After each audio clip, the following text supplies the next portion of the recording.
ولقد يسرنا القرآن للذكر فهل من مدكر يا أيها الذين آمنوا لا تكونوا كالذين كفروا وقالوا لإخوانهم إذا ضربوا في الأرض أو كانوا غزا لو كانوا عندنا ما ماتوا وما قتلوا ليجعل الله ذلك حسرة في قلوبهم والله يحيي ويميت والله بما تعملون بصير ولئن قتلتم في سبيل الله أو متم لمغفرة من الله ورحمة خير مما يجمعون ولئن متم أو قتلتم لإلى الله تحشرون فبما رحمة من الله لنت لهم ولو كنت فظا غليظ القلب لانفضوا من حولك فاعف عنهم واستغفر لهم وشاورهم في الأمر فإذا عزمت فتوكل على الله إن الله يحب المتوكلين إن ينصركم الله فلا غالب لكم وإن يخذلكم فمن ذا الذي ينصركم من بعده وعلى الله فليتوكل المؤمنون وما كان لنبي أن يغل ومن يغلل يأت بما غل يوم القيامة ثم توفى كل نفس ما كسبت وهم لا يظلمون أفمن اتبع رضوان الله كمن باء بسخط من الله ومأواه جهنم وبئس المصير هم درجات عند الله والله بصير بما يعملون لقد من الله على المؤمنين إذ بعث فيهم رسولا من أنفسهم يتلو عليهم آياته ويزكيهم ويعلمهم الكتاب والحكمة وإن كانوا من قبل لفي ضلال مبين أولما أصابتكم مصيبة قد أصبتم مثليها قلتم أنى هذا قل هو من عند أنفسكم إن الله على كل شيء قدير وما أصابكم يوم التقى الجمعان فبإذن الله وليعلم الذين نافقوا وقيل لهم تعالوا قاتلوا في سبيل الله أو ادفعوا قالوا لو نعلم قتالا لاتبعناكم هم للكفر يومئذ أقرب منهم للإيمان يقولون بأفواههم ما ليس في قلوبهم والله أعلم بما يكتمون الذين قالوا لإخوانهم وقعدوا لو أطاعونا ما قتلوا قل فادرءوا عن أنفسكم الموت إن كنتم صادقين ولا تحسبن الذين قتلوا في سبيل الله أمواتا بل أحياء عند ربهم يرزقون فرحين بما آتاهم الله من فضله ويستبشرون بالذين لم يلحقوا بهم من خلفهم ألا خوف عليهم ولا هم يحزنون يستبشرون بنعمة من الله وفضل وأن الله لا يضيع أجر المؤمنين۔ اے لوگو جو ایمان لائے ہو، تم ان لوگوں کی طرح نہ ہو جانا جنہوں نے کفر کیا جب ان کے بھائی زمین میں سفر یا جنگ کے لیے نکلتے ہیں اور وہاں مر جاتے ہیں تو وہ ان کے بارے میں کہتے ہیں کہ اگر وہ ہمارے پاس ہوتے تو نہ وہ مرتے اور نہ وہ قتل کیے جاتے، اگر تاکہ اللہ اس بات کو ان کے دلوں میں حسرت بنا دے، ریگریٹس، اور اللہ ہی زندگی اور موت دیتا ہے اور جو کچھ تم کر رہے ہو اللہ اسے خوب دیکھنے والا ہے۔ اللہ سبحانہ تعالیٰ نے انسان کی موت کا وقت اور جگہ مقرر کر رکھی ہے، لہٰذا جب کسی کی موت کا وقت آتا ہے تو وہ خود وہاں پہنچ جاتا ہے۔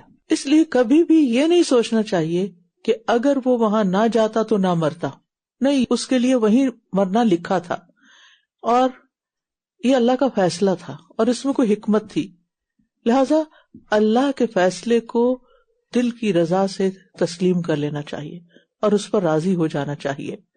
مشکل سے مشکل موقع پر بھی اچھے الفاظ منہ سے نکالنا چاہیے، یہی انسان کی عقل مند ہونے کی علامت ہے۔ اور جو لوگ اس طرح کی باتیں کرے، اگر فلاں یہ نہ کرتا تو ویسا ہوتا، اور کچھ لوگ ریگریٹس کا شکار رہتے ہیں، یعنی ندامت اور شرمندگی اور پاسٹ کی غلطیوں کے اوپر بہت زیادہ مزریبل ہو جاتے ہیں۔ اگر میں یہ نہ کرتی تو آج یہ میرے بچے کے ساتھ نہ ہوتا، یا میرے ساتھ نہ ہوتا، یا میری شادی یہاں نہ ہوئی ہوتی، یا میں اس کو فلاں جگہ نہ بھیجتی۔ جو ہو چکا سو ہو چکا، اب وہ آپ کے ہاتھ میں آنے والا نہیں۔ اب جو اس وقت ہے اس کو اچھے سے اچھا گزارو، اس میں اچھے سے اچھے کام کرو اور اللہ کو راضی کر لو۔ اور کسی بھی چیز کی حالت کو بدلنا تکلیف دہ سے اچھی اور اچھی سے تکلیف دہ میں، یہ اللہ کے لیے بہت آسان ہے۔ لہذا اپنی ساری توجہ اور رجوع اللہ کی طرف لگا دے، اور جو ہو چکا اس میں بھی کوئی وجہ تھی، اگر ہماری کوئی غلطی تھی تو اللہ تعالیٰ ہمیں معاف کر دے، اور اگر اللہ کی طرف سے کوئی آزمائش تھی تو بھی اللہ تعالیٰ ہمیں اس سے نکال دے۔ اور اگر تم اللہ کے راستے میں قتل کر دیے گئے یا مر گئے تو اللہ کی طرف سے ملنے والی بخشش اور رحمت اس سے کہیں بہتر ہے جو مال و متاع یہ جمع کر رہے ہیں۔ یعنی اللہ کے راستے میں، اللہ کی اطاعت میں، اللہ کے دین کی خدمت کرتے ہوئے اگر کسی کو موت آ جائے تو یہ ہر چیز سے بہتر ہے۔ یعنی انسان کا اچھا خاتمہ ہو، اس سے بڑی خوش قسمتی کوئی نہیں، کہ وہ اللہ سے ملاقات کرے تو اللہ اس سے راضی ہو، اور انسان مرنے کے بعد اللہ کی بخشش اور مغفرت اور رحمت کا مستحق قرار پائے، تو یہ دنیا بھر کی دولت سے کہیں زیادہ بہتر ہے جس کے جمع کرنے میں انسان اپنی ساری زندگی لگا دیتا ہے۔ اس لیے انسان کو کبھی بھی اچھے کام کرنے سے پیچھے نہیں رہنا چاہیے، اور اچھے کام کرنے میں جو وقت، مال، صلاحیت، طاقت، قوت لگے اس پر کوئی افسوس نہیں ہونا چاہیے، کیونکہ یہ نفع کا سودا ہے۔ پھر فرمایا، اور اگر تم مر گئے یا قتل کر دیے گئے تو ضرور اللہ ہی کی طرف تم سب اکٹھے کیے جاؤ گے، یعنی ایک دن تو جانا ہی ہے نا۔ تو کتنی خوش قسمتی ہے کہ اگر کوئی اللہ کی راہ میں جاتا ہے۔ بس اے نبی، اللہ کی رحمت کے باعث ہی آپ ان کے لیے نرم خو ہیں، اور اگر آپ تند ہو، سخت دل ہوتے تو یہ ضرور آپ کے پاس سے منتشر ہو جاتے. بس آپ ان سے درگزر کیجیے اور ان کے لیے بخشش مانگیے، اور اہم معاملات میں ان سے مشورہ کیجیے. پھر جب آپ کسی کام کا پختہ ارادہ کر لیں تو اللہ پر توکل کیجیے، بھروسہ کیجیے، بے شک اللہ توکل کرنے والوں سے محبت کرتا ہے. بیسٹ لیڈرز کی بیسٹ کوالٹیز. نبی صلی اللہ علیہ وسلم عام انسان نہیں، عام لیڈر نہیں ہیں، وہ اللہ کے رسول ہیں. اس کے باوجود فرمایا اگر آپ سخت دل ہوتے تو یہ آپ کے ساتھ نہ رہتے، چاہے آپ رسول ہیں. کوئی انسان کتنا بھی بڑا کیوں نہ ہو جائے کسی بھی وجہ سے، اور اس کے پاس بڑی سے بڑی ٹیم ہو، وہ ٹیم اس کی وفادار نہیں ہو سکتی، اس کے ساتھ نہیں چل سکتی اگر اس کے اندر کچھ بنیادی اخلاقیات نہ ہوں، جن میں سب سے بڑی یہاں خوبی بتائی گی. نمبر 1 نرم خو ہونا، نرمی اختیار کرنا، سخت دلی سے بچنا، غلطیوں سے درگزر کرنا، غلطی کر بیٹھے تو ان کے لیے دعائیں مانگنا، بخشش مانگنا، اور ان کی غلطیوں کے باوجود ان سے اہم معاملات میں مشورہ بھی کرنا. اگر ان کے کسی غلط مشورے کی وجہ سے نقصان بھی ہو گیا، جیسے جنگ احد میں ہوا تھا، باہر نکلنے کا مشورہ دیا گیا تھا، حالانکہ آپ کی مرضی نہیں تھی، لیکن کثیر تعداد کی خواہش کی وجہ سے آپ نے ان کی بات مان لی. تو اس کا مطلب نہیں کہ کسی کا ایک مشورہ ایک وقت میں غلط ہو گیا تو وہ ساری زندگی کے لیے فیل ہو گیا. نہیں، دوبارہ بھی آپ ان سے مشورہ کیجیے، اور جب آپ کسی کام کا ارادہ کر لیں تو پھر اللہ پہ بھروسہ کریں، کیونکہ اللہ تعالیٰ کو ان لوگوں سے محبت ہے جو اللہ پہ بھروسہ کرتے ہیں، اپنے اسباب اور اپنی قوتوں اور اپنی صلاحیتوں پر نہیں. تو اصل حسن اخلاق کیا ہے؟ کسی کی غلطی کے بعد اس کو معاف کر دینا، اور اس سے پہلے کی طرح یا اس سے بھی زیادہ اچھے انداز میں معاملہ کرنا. اور اسی طرح سب تربیت کرنے والے اور گھر کی دنیا میں ماؤں کے طور پر ہم سب کے اندر یہ خوبی ہونی چاہیے کہ بچوں کے ساتھ نرمی کا معاملہ کریں، ان کی غلطیوں کو معاف کرتے رہے. کیونکہ حسن اخلاق کے بغیر اگر کوئی شخص بڑے سے بڑا عالم بھی بن جاتا ہے، پوری کتابیں حفظ کر لیتا ہے اور بہت بڑا مفتی بن جاتا ہے، اور اگر اس کا اخلاق اچھا نہیں تو کوئی فائدہ نہیں. اور اللہ تعالیٰ سے دعا بھی کرتے رہنا چاہیے کہ اللہ ہمیں نرمی عطا کر، کیونکہ اللہ ہی دے تو انسان کے اندر آتی ہے. کیونکہ کچھ لوگ مزاجن سخت ہوتے ہیں، ان کے لیے بڑا امتحان ہوتا ہے کہ وہ نرمی اختیار کرے. لیکن عمر رضی اللہ عنہ سے سیکھیے کہ مزاج میں سختی کے باوجود جب انہیں کوئی یہ کہتا کہ اللہ سے ڈرو تو وہ کیا کرتے؟ اپنا گال زمین پہ رکھ دیتے کہ واقعی عمر کو اللہ سے ڈرنے کی ضرورت ہے. اگر اللہ تمہاری مدد کرے تو کوئی تم پر غالب آنے والا نہیں، اور اگر وہ تمہیں چھوڑ دے تو کون ہے جو اس کے بعد تمہاری مدد کرے گا. اور اللہ ہی پر مومنوں کو توکل کرنا چاہیے. یعنی اللہ سبحانہ تعالیٰ کے ساتھ اگر تمہارا تعلق اچھا ہے، مضبوط ہے، تو تمہیں اللہ کی مدد حاصل ہوگی. اللہ کو نہ بھولنا، ورنہ تم بھلا دیے جاؤ گے. اور اگر اللہ نے تمہیں بلا دیا، تمہاری مدد چھوڑ دی، تو کون تمہاری مدد کرے گا. اور پھر توکل کا سبب کہ بھروسہ اللہ پر، بندوں پر نہیں. کسی کا قول ہے کہ جس کی خواہش ہے کہ وہ لوگوں میں سب سے زیادہ قوت والا ہو، اسے چاہیے کہ اللہ پہ توکل کرے. یعنی سب سے زیادہ قوی کون ہے؟ جو اللہ پہ توکل کرتا ہے. فرمایا کسی نبی کے لیے ممکن ہی نہیں کہ وہ مال غنیمت میں خیانت کرے. نبی اور خیانت امپاسبل. اور جو کوئی خیانت کرے گا وہ قیامت کے دن اس چیز کو لے کر آئے گا جو اس نے خیانت کی. پھر ہر نفس کو اس کی کمائی کا پورا بدلہ دیا جائے گا اور وہ ظلم نہ کیے جائیں گے. یہاں پر یغلل کا لفظ آیا، اور غل کا مطلب ہوتا ہے ایسے خزانے سے چوری کرنا جو سب کی مشترکہ ملکیت ہو، اور اس کا معنی چوری بھی ہو سکتا ہے اور خیانت بھی. پھر یہ لفظ دل میں کدورت اور بغض اور اناد چھپائے رکھنے کے لیے بھی آتا ہے. وَلَا تَجْعَلْ فِي قُلُوبِنَا غِلًّا لِّلَّذِينَ آمَنُوا. مراد اس سے کیا ہے؟ کوئی نبی نافرمانی کرنے والوں کو معاف کر دینے کے بعد اپنے دل میں کچھ بھی کدورت نہیں رکھتا. کیا بھلا وہ جو اللہ کی رضا کی پیروی کرے اس کی طرح ہو سکتا ہے جو اللہ کی ناراضگی کے ساتھ پلٹے اور اس کا ٹھکانہ جہنم ہو، اور وہ کتنی بری لوٹنے کی جگہ ہے. اللہ کے نزدیک وہ مختلف درجوں میں ہیں، اور جو کچھ وہ کرتے ہیں اللہ اس کو خوب دیکھنے والا ہے. یعنی اللہ تعالیٰ سے کچھ بھی چھپا ہوا نہیں، نہ بند دروازے کے پیچھے اور نہ گہرے اندھیرے میں. اور یہاں پر جو جنت کے درجات کی بات ہوئی تو انسان کی ہمت جب کم پڑنے لگے، انسان پہ سستی آنے لگے، یا انسان کے عزائم اور ارادے کمزور ہونے لگے، تو جنت کے درجوں کو یاد کرنا چاہیے کہ بلند درجوں تک پہنچنے کے لیے تو بڑی کوشش کرنی پڑے گی، زیادہ ہمت کرنی پڑے گی۔ یقیناً اللہ نے مومنوں پر احسان کیا جب انہی میں سے ایک رسول ان میں بھیجا، وہ انہیں اللہ کی آیات پڑھ کر سناتا ہے اور ان کا تزکیہ کرتا ہے اور انہیں کتاب و حکمت کی تعلیم دیتا ہے، اور یقیناً اس سے پہلے وہ کھلی گمراہی میں تھے۔ تو گویا نبی کا انسانوں میں سے ہونا اللہ کا احسان ہے، کیونکہ انسان کی بات زیادہ اچھی طرح سمجھ سکتا ہے، اور خاص طور پر اگر وہ اس کی اپنی قوم میں سے ہو، اس کی زبان اور لہجے میں پیغام پہنچائے اور لوگ اس سے قریب ہوں، مانوس ہوں۔ اگر فرشتے نبی بن کر آئیں تو لوگ ان کے پاس جانے سے بھی شاید گھبرائیں، اور وہ انسانوں کے جذبات نہ سمجھیں اور انسان ان کی بات نہ سمجھیں۔ تو اس لیے اللہ سبحانہ وتعالیٰ نے ہمیشہ بشر ہی کو رسول بنا کر بھیجا۔ اور پھر ان آیات میں خاص طور پر اللہ تعالیٰ کا احسان کیا کہ نبی کو کچھ کام دے کر بھیجا، اور وہ کیا کام تھے کہ لوگوں کو اللہ کی آیات پڑھ کر سنائے۔ جب وہ پڑھ کر سنائے گا تو لوگ کیا کریں گے؟ سنیں گے۔ اس لیے قرآن کا سننا ایک بہت بڑی نعمت ہے۔ اب دیکھیے گھر میں بھی ہم تلاوت لگاتے ہیں، کبھی چین سے بیٹھ کے قرآن آگے رکھ کے سنا؟ کیونکہ ہم کام کے وقت کام کر رہے ہوتے ہیں، لگا لیتے ہیں، کوئی بات سنی کوئی نہ سنی، چلو برکت ہے، ٹھیک ہے لگا لے، کوئی حرج نہیں، منع نہیں ہے۔